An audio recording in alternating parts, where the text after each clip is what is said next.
What's to the Gaga T-Subs and squad? So listen, I'm about to be completely real with y'all. Thursday night's episode of Growing Up Hip Hop Atlanta was delayed. All right. Girl, I ain't even get up and wash my ass yet. I wanted to get up here and symbolically show y'all. And I wanted to be just as delayed and disheveled and disinteresting as this episode was. And I'm confused because I would make an allowance for it if they were still in its infancy. Like if this was still first season, like they still in the damn incubators or whatever the case may be. I make an allowance for that. Y'all been here for 4 years, meaning y'all been here for 4 seasons. And granted, this is still the start of the 4th season. We only in episode 2. But it's just like, damn, nothing happened last season that could carry over into this season and make it a little bit more interesting. Like, there was nothing interesting about this last episode. Nothing. And I'm just going to be real. Not even not Coco, Lily coming made it any better. Not even Andrea. Y'all know I don't see it for that bitch. Not even her coming up here made it any better. Not even Deb admitting that she's a Trump supporter to the rest of the ladies made it any better or made it any interesting. I mean, like, I managed to take some notes. I managed to squeeze a note or two out of it. But that was mainly so that I could just have something to go off of when I'm up here doing this. And I didn't mean to get up here and talk about how trash and how boring and how lazy this episode was. Like, I remember, me and Miss Scotty was talking about that a couple of days ago, and Lord knows when she told me how tired and through it was, I thought the bitch was just being over dramatic. Turns out that she was absolutely right. The shit was boring. But I'm going to give y'all what I got to the best of my abilities. So this is Growing Up Hip Hop Atlanta Season 4, Episode 2. Georgia Impeach. So Debrett goes to Synergy Suites to go and meet with Deb. First of all, shout out to Montana. For those of y'all who don't know Montana or Synergy Suites, there was a reality show that came out on BET way back in about 2016 called Ink, Paper, Scissors. And that was the only time I really thoroughly enjoyed watching BET, other than when the Quad came on, that I really had my TV tuned into anything dealing with BET. Ink, Paper, Scissors was really good, and I'm shocked that they didn't bring that back. But anyway, Montana was in business with his business partner Ramsey, and they own Salon Ramsey. And I remember back in that first season, he wanted to branch off from Ramsey and Salon Ramsey and have his own thing. The way that they did Salon Ramsey is basically what he did with Synergy Suites. So it is good to see that after these years went past, that Montana is still doing his thing with Synergy Suites and all that good stuff. So yes, I say all that to say this. Shout out to you, Montana. I remember you. The Deb shows up. She talked about the luncheon, and then Debrat brings up Deb's support for Trump.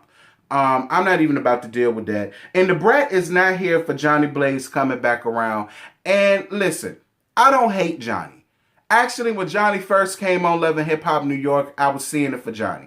Even though she was crazy as all outdoors, I already knew that beyond all of that crazy was really nothing but hurt and anger and disappointment and everything else that's not good that comes with people like Johnny. So I understood Brett in that moment when Brett was like, listen, she may not be such a bad person, but from what I've seen of her thus far, I don't want no parts of. If you want to still deal with her, that's just fine. You keep that bitch away from me. That's all I ask. So I was here with Debrat for that. Like, as an adult, I don't owe a bitch no explanation about who I want around my circle. I think I have the right to decide whether I want that bitch around or whether I don't. So I was here for Debrat keeping it real with Deb in that moment. And I was kind of here for Deb for not pushing the issue. You don't want to be around her, fine. I respect that. And we just gonna move on because everything else they could have kept. So Bow Wow goes to see his mom Teresa and to talk about his last album.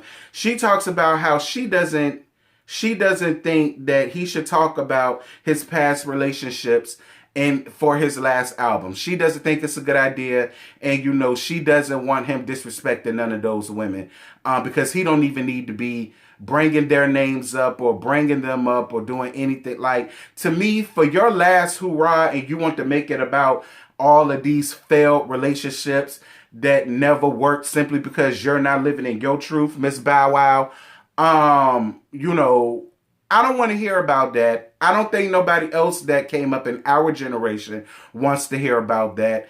And your mama and manager Andy was absolutely right.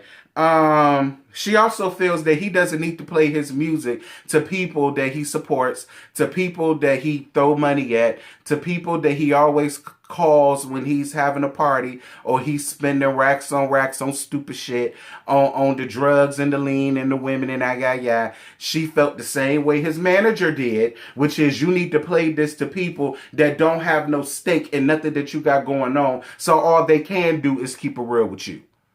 That is trash, it's slaw, and you could do a lot better than that if this is going to be your last hurrah. That's just the way I look at it, Bow Wow. But you can do what you want. Hold on, y'all, because this camera angle, right, it's just, hold on. I'm sorry, y'all. I'm sorry. The littlest things just capture my attention, and that captured my attention more than this episode did. So yeah, shout out to Mama Teresa and for keeping it real with Bow Wow. And she basically told him too, nigga, put the damn Twinkies down because you ain't doing shit yet but sitting around here getting fat. Not to mention, we seen you being drove in that $300,000 Bentley one time, and that was in this episode. Bow Wow, if you want us to believe that you really leased that damn thing, we need to see you being pulled up in it with the ceiling missing more than just for the one time. I don't want to see you pulled up in it one time and then the rest of the season you pulling up in Tahoes. Like, anyway, moving on from that, Deb goes to see Johnny. Deb says that it was more of a mothering / family oriented relationship instead of it being a business relationship. And Deb, you too seasoned in the game for that. You way too seasoned in the game for that. And you really need to stop doing that because, see, that's how Miss Gay-ass Brandon was able to take advantage of you after all of these years. And that's exactly how Johnny Blaze was able to finagle you into a lot of bullshit last season when you was dealing with her. You really need to stop doing that. Like, I understand it. You want to be Mother Goose. I get all of that. But when it comes to your money, you don't need to be playing, honey. And you gonna need all the money that you gonna get after this season gets finished wrapping your ass up in a good pretty little bow while you sitting around here trying to be all up Trump's ass, so on and so forth. You gonna need whatever little residual stipend that you got left. Alright?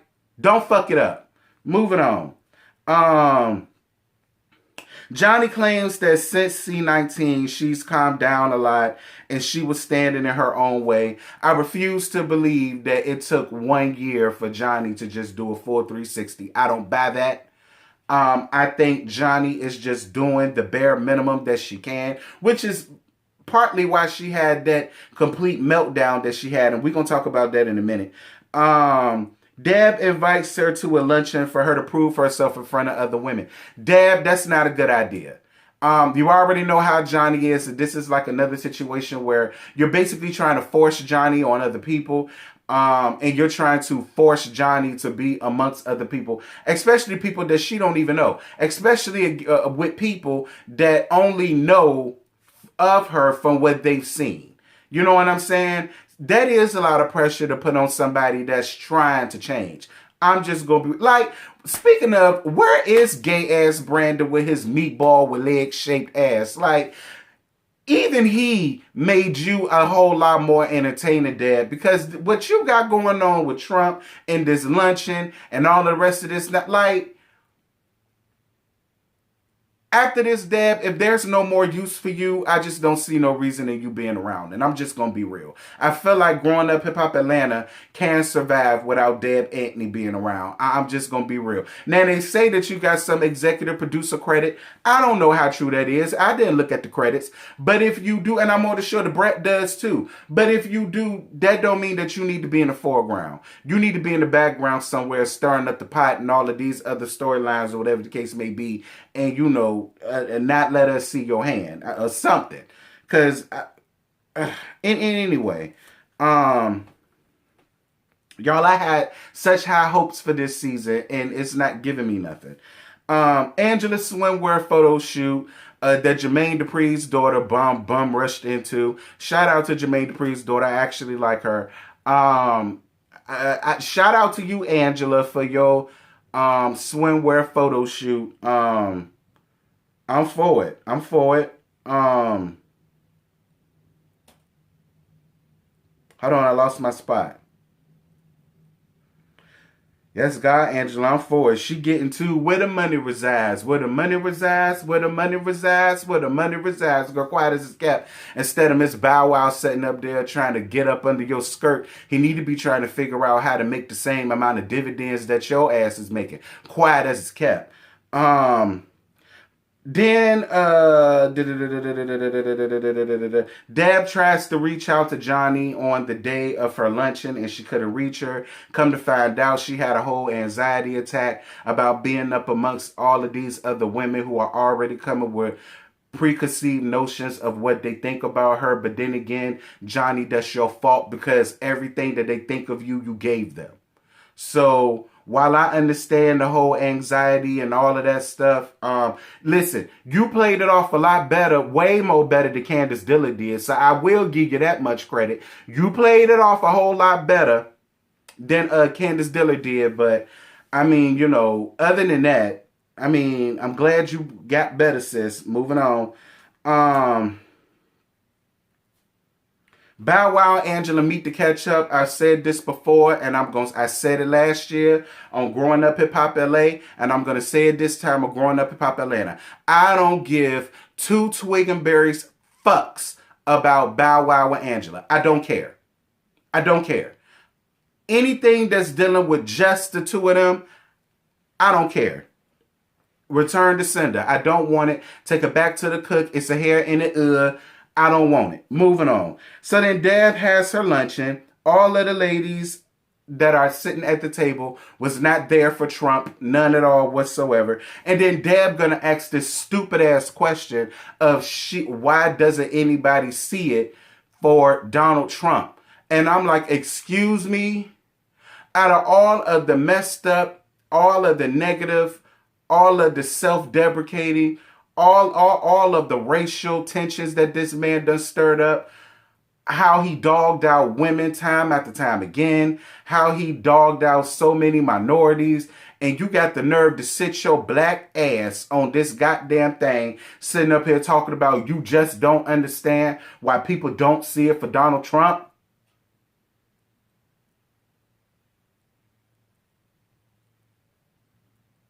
Deb, you had way too much time on your hands, girl. That's why you was sitting around there, got your house looking like a damn PetSmart commercial, while all of them damn iguanas and Chinese water dragons and cracks of baboons' asses and that yaya running all around your damn house, girl. The dad, whatever. Y'all, that's all I got. I ain't got no more to give you. The episode was dry as shit. It was dry. Nothing good came out of it. I gave y'all the best that I got. You managed to get 14 minutes up out of me. There it is. Take it or leave it. I don't have nothing else to say about that. And with that, I'm gone. Goodbye. What you're given, that's how we live it. Don't be mad at the system. It's simply how we've existed. I hear a lot of people talking like they politicians and choose to be an accountant because it's safe in the business.